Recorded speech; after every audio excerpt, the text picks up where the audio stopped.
Tonight's superstar panel, the political journalist John Sargent, former Daily Star editor and current columnist Dawn Neesom, and the author and journalist Rebecca Reid.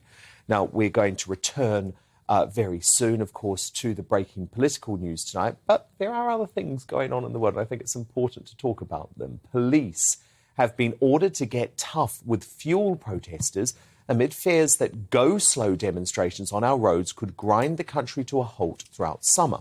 Vehicle convoys organised by the Fuel Price Stand Against Tax group brought motorways all over Britain to a standstill yesterday by crawling below 30 miles per hour.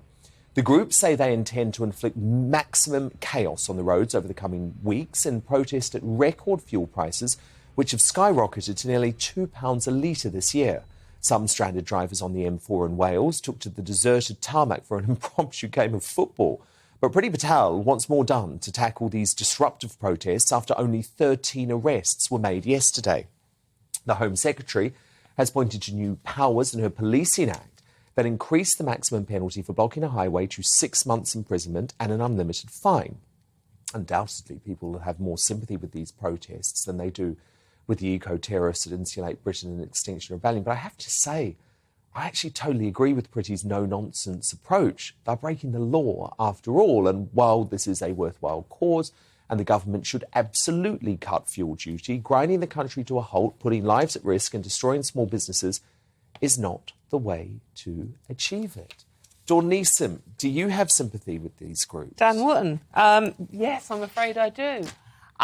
Because even though they're effectively doing the same thing, Dawn, as they're those not, insulate because Britain they are units. not putting lives at risk by gluing themselves to tarmacs. What they are doing is they are driving slowly. So no one's life is really being put at risk in the way those idiots. But businesses are being put at risk. Businesses are being put at risk. And what about if there's ambulances on the road, Dawn, people needing to get to the They hospital have said that to if give ambulances birth? are called up... But they don't know if someone's in a car in labour, No. All of these things apply. However, as you said, we have a lot more sympathy for these people. People missing cancer checkups, Dawn. Well, quite. Tell me about it. You get the point I make.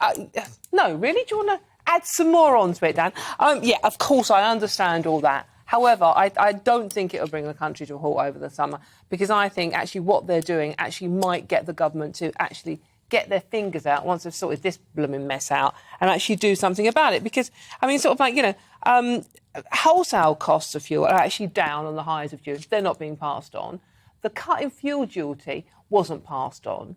So what the government have got to do now is get hold of the fuel suppliers, the garages, and make them help the drivers and the truckers out. It's just really not fair. I mean, I get that it's not great what they're doing. However, I can really understand why they're doing it, because their business has been put out as well.